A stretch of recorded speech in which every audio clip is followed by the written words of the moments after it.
प्यारे बच्चों, आज हम कक्षा 8वीं की संस्कृत दिव्यम पाठ्य पुस्तक का 10वां पाठ लोभा पापस्य कारणम पढ़ेंगे।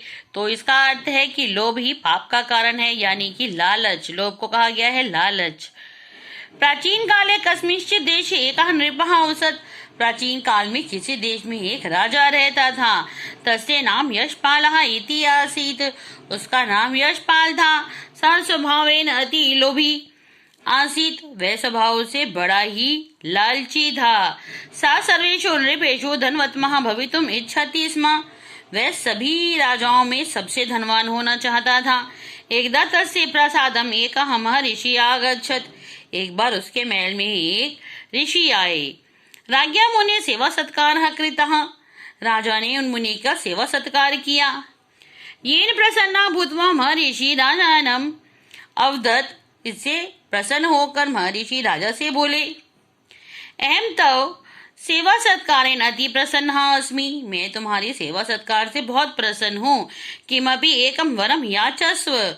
कोई एक वरदान मांगो। नृपः करबद्ध्वा अवदत्। राजा हाथ जोड़कर बोला, भगवन्, यदि भवान् मम सेवया सन्तुष्टः तर्हि यस्यापि पदार्थस्य स्पर्शः कुर्यां तत् स्वर्ण भवतु इति वरं यच्छतु।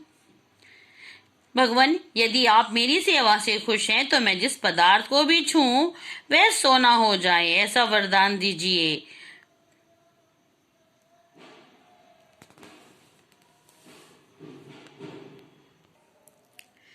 मुनिः अपि एवं एव भवतु कथयित्वा तत् अगच्छत्।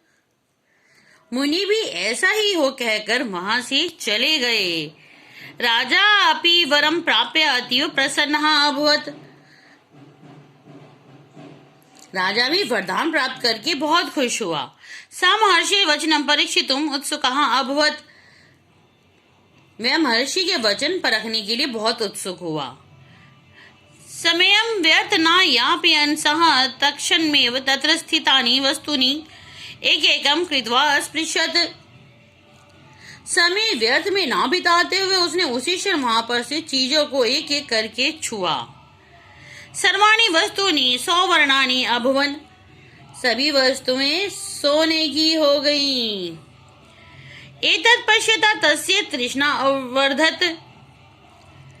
ऐसा देखते हुए राजा की तृष्णा और बढ़ गई, यानी कि उसकी इच्छा और बढ़ गई। लोभी राजा प्रसादस्य सर्वाणि वस्तूनि अस्पृशत्। जो लालची राजा था उसने महल की सभी वस्तुओं को स्पर्श किया, सभी वस्तुओं को छुआ। सर्वत्र सर्वनेन आभ्या अभासितं प्रसादं पश्यन् सः आह्लादितः जातः।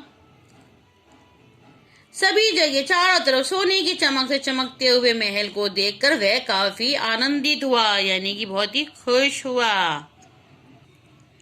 श्रान्तः नृपः पिपासितः अभवत्। थके हुए राजा को प्यास लगी। सेवकेन जलम आनीतम। सेवक ने पानी लाकर दिया। यथैव नृपः जलम पातुं पात्रं स्पृशति स्म तथैव जलेन सहितं पात्रम् अपि स्वर्णपिण्डे परिवर्तितं जातम्। जैसे ही राजा ने पानी पीने के लिए पात्र को स्पर्श किया, वैसे ही पानी सहित पात्र भी सोने के पिंड में परिवर्तित हो गया, यानी कि जो बर्तन था वो भी सोने का हो गया। एवं सः जलम पातुं भोजनम खादितुमपि च असमर्थः अभवत्। इस प्रकार वह पानी पीने के लिए और भोजन खाने के लिए भी असमर्थ हो गया, यानी कि वो जिस चीज को छू रहा था वो सोने की बनती जा रही थी। तस्मिन्नेव काले क्रीडन्ती तस्य पुत्री तत्रागच्छत्। उसी समय खेलती हुई उसकी पुत्री वहां पर आई। यदेव सः तस्य शिरः स्नेहेन स्पृशति स्म सापि सुवर्णस्य प्रतिमा संजाता। जैसे ही उसने उसके सिर को प्यार से छुआ, वह भी सोने की मूर्ति बन गई, यानी कि सोने की स्वर्ण प्रतिमा बन गई। अधुना यशपालः उच्चे विलापम् अकरोत् तं महर्षि च स्मरत्। अब यशपाल जोर से रोने लगा और उस महर्षि को याद करने लगा। भाग्यवशीन सहा एव महर्षि तत्रा गच्छत। भाग्यवश से वही महर्षि वहां आए। रुदन नृपा तस्य महर्षि चरणयोः पतित्वा दत्तं वरं निवारयितुम् अकथयत्। रोता हुआ राजा उनके चरणों में गिरकर दिए हुए वरदान को वापस लेने के लिए कहने लगा। मुनि अवदत, मुनि बोले, अधुना तो त्वं धनवत्मः असि। अब तो तुम सबसे धनवान हो। किमर्थम रोदसी, तुम किस लिए रो रहे हो? नृपा अवदत, राजा ने कहा, अहम बुभुक्षितः पिपासितः चः अस्मि। मैं भूखा और प्यासा हूँ। मम पुत्री अपि स्वर्णमयी जाता। मेरी पुत्री भी सोने की हो गई है। अधुना अहम धनम न इच्छामि। अब मैं धन नहीं चाहता हूँ। मुनि अपि दयाम कृत्वा एवं अस्तु कथित्वा निर्गच्छत। मुनि भी दया करके ऐसा ही हो कहकर बाहर चले गए।